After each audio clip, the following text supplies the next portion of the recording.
If you missed this news update sometimes last year, you definitely don't want to miss this episode of Their Journey.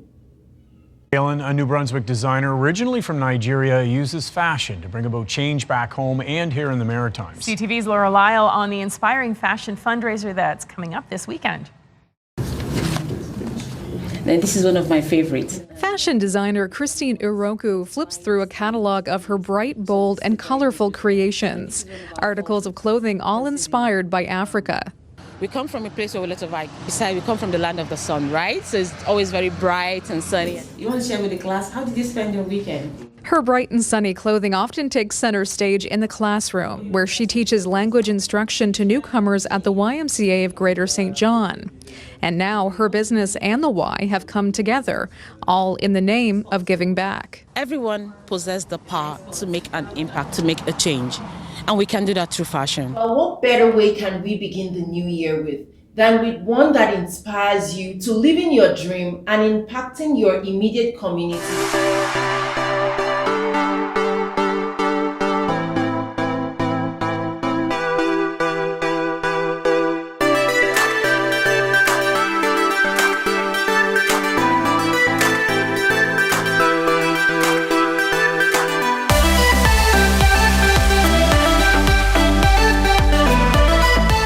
On this episode, we're going to be sharing the inspiring journey of a young African-Canadian resident, Christine Iroku, who started a business where she's been giving back to the African community and gained recognition here in Canada as a fashion designer.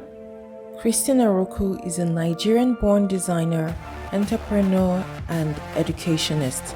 She arrived in Canada to pursue an MBA in Entrepreneurship and Technology Management from the University of New Brunswick after she founded her fashion designing business, Kaima Designs.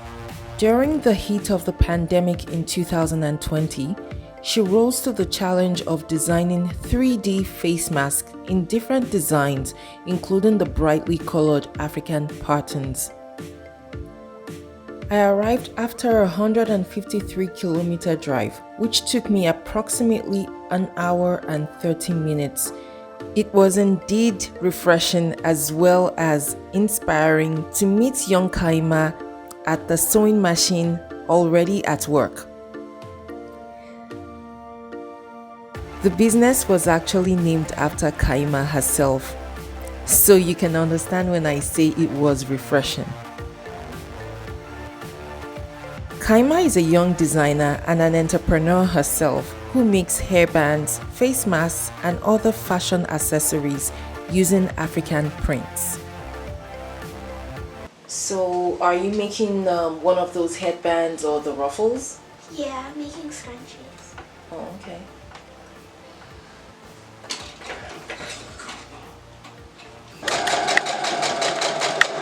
So, how many can you make in a day? Usually I make like 10 in a day sometimes. 5. Of those? Like, it's usually just scrunchies I make. Like, occasionally I try to make masks and I do it, but that mostly sticks to what I'm good at. Okay. I eventually settled into a comfy Kaima designed gown and ready to hear all about their journey.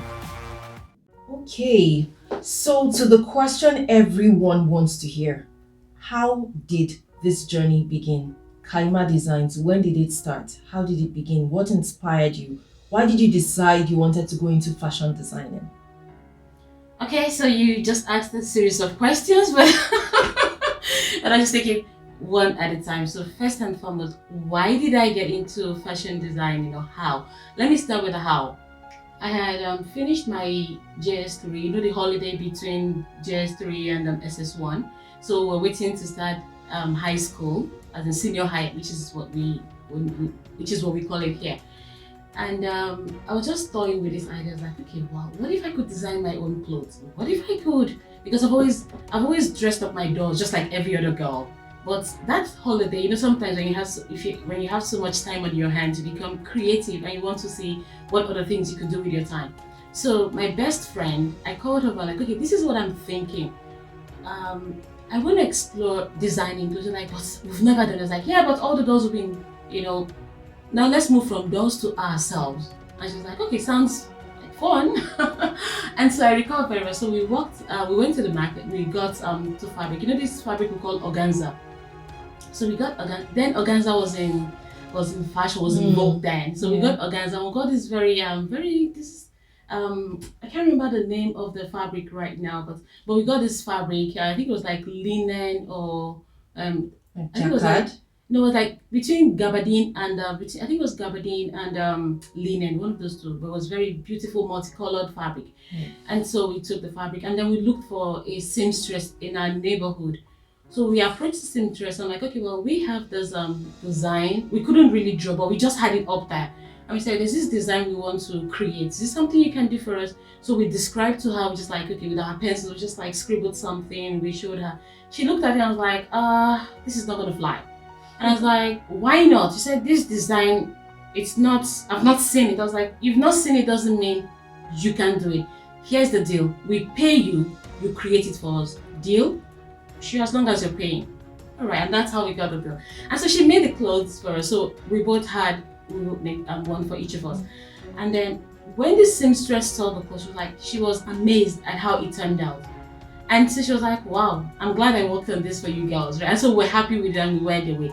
And then 2 weeks later, we came back again. So we wanted to do like a mini wedding dress. We were preparing for an event in church. It was a confirmation.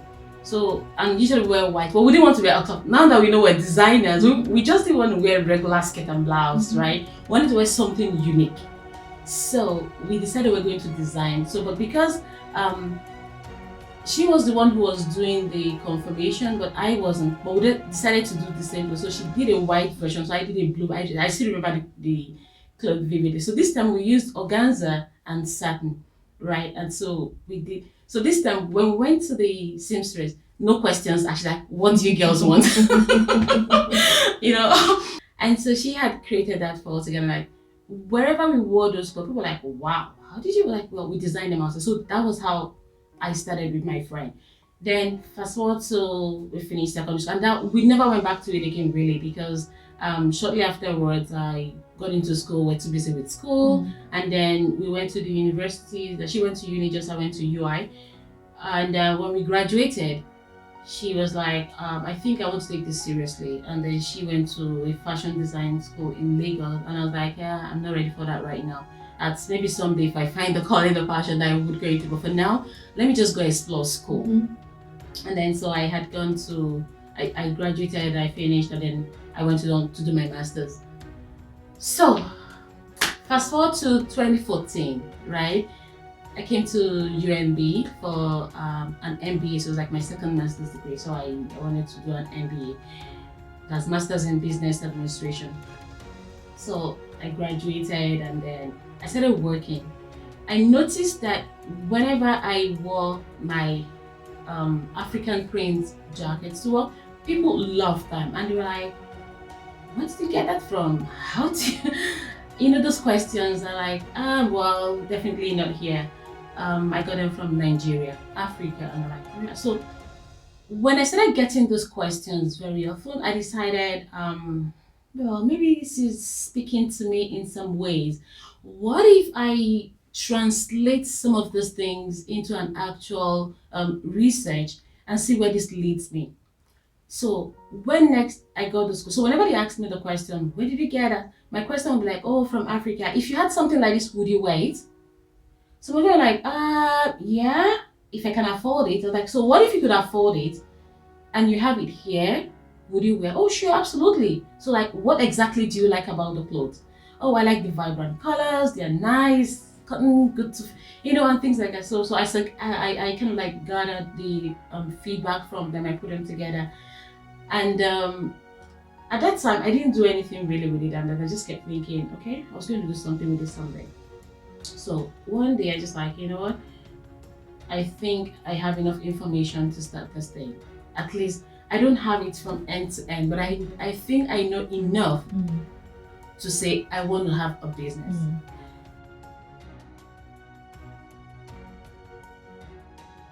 So I reached out to my bestie. Now she's a she's a full-fledged fashion designer now, and I reached out to her and I was like, okay, well, this is what I'm thinking. I want to go into this fashion design as a side. I have a full-time job. I just want to do this and see where this leads me. So I told her, I gave her a few designs I wanted to, and then she created them for me. So I gave her the designs I wanted, and then she made the outfits for me and then sent them over to me. Now, I had solved one problem, right? So I have those clothes now that I wanted to start off with, but I don't have a storefront. And then I just didn't know how to go online and start putting them up there. And prior to that, I'd never done anything like that, right? Initially I was just so fixated on just getting the clothes. And then now I have the clothes. So what do I do with them? Where do I start from? So that created a new sort of challenge for me. Right. So I reached out to a very good friend of mine. So actually, when I worked at my previous, so when I worked at Xerox, I had this supervisor of mine. He told me when I was leaving that I know someday you're going to do something, but if you ever need anything, I'm one call away. So and this guy, he at that time he had a modeling agency. So when I was exploring who to talk to or how to do that, the question for me like, how do I launch this thing? Now I have the match to how do I launch it? So I gave him a call and like, okay, well, this is what I want to do, and here's my personally, I don't believe so much in business plan. I am more comfortable with the business canvas, the business model canvas. Okay, so let me take it. I'm more comfortable with the business model canvas. So I created my business model canvas and I had all the questions and answers there for him, so that whenever he asked me, I was sure to give him the response he wanted to me. So we had a meeting and we had a meeting and then he asked me questions about he wanted to be sure I was ready for what I wanted to do. First, he loved the clothes, and he told me that what I needed was a fashion show to kind of launch time.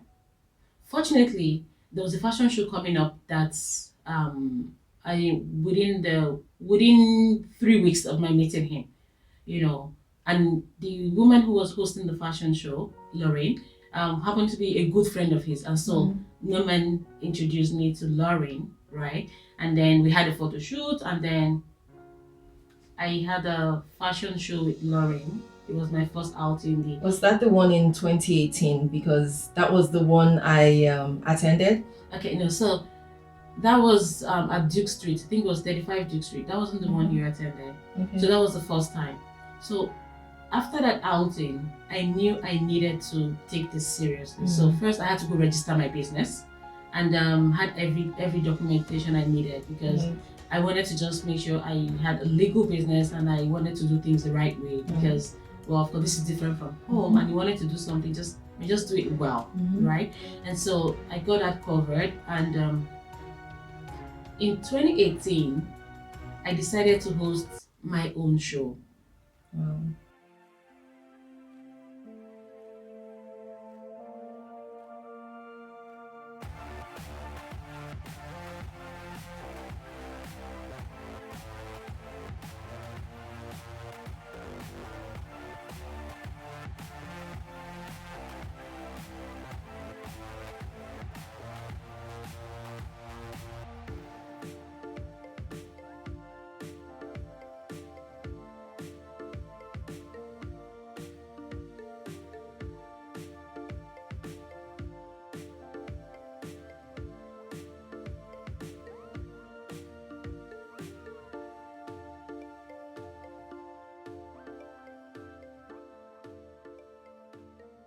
Yeah, so when I finished my registration, I had my website. I practically did the website myself. I used the Wix website. I watched YouTube videos, and I just went with the basic plan. The other thing I did was I reached out to one of the government agencies. I think it was the BEAM program. It was a business immigrant mentorship program or something like that. So I had reached out to them. I attended 1 or 2 classes, but when they realized I wasn't eligible, I couldn't continue with the program because I didn't have a PR status, so I didn't qualify for the program. So I was just on my own. So all I had to do was go online and did all the research on my own. I must tell you, it was really very difficult because it just kept moving. I kept moving from one web page to the other, from one agency, because it was even more difficult because I didn't know any fashion house or anyone in the business I could understudy. So it was like a trial and error thing for me, So I made a ton of mistakes, but the good thing was that I learned from those mistakes. So at least I learned what not to do over the years, and so that's how it was with the mentorship. Yes. In 2010, when I had my daughter, I named her Kaima. Now, when you talk about Kaima, what does it mean? The full name is Sochi Kaima. What it means is, in God we trust, okay? Or we recognize only God in our lives. So, but for the business, it means hope for the African child. So, because although my business is for profit, it has a social mission underneath it. Because when I look at my life today, I'm just a living miracle. I had lost my father when I was just 7, and my mom, her education was cut short because she had to be married up. So she was a child bride. And so, because it's really unfair that a girl child does not have the opportunity to complete her education, especially when she's willing to go to school. So I decided someday I was going to do something about it. So when I could, I decided to make Kaima Designs a brand that is vested in education for the girl child.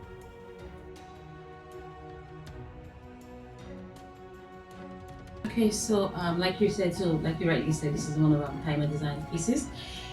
So in 2017, when I started with all women outfit because I could relate to that, right?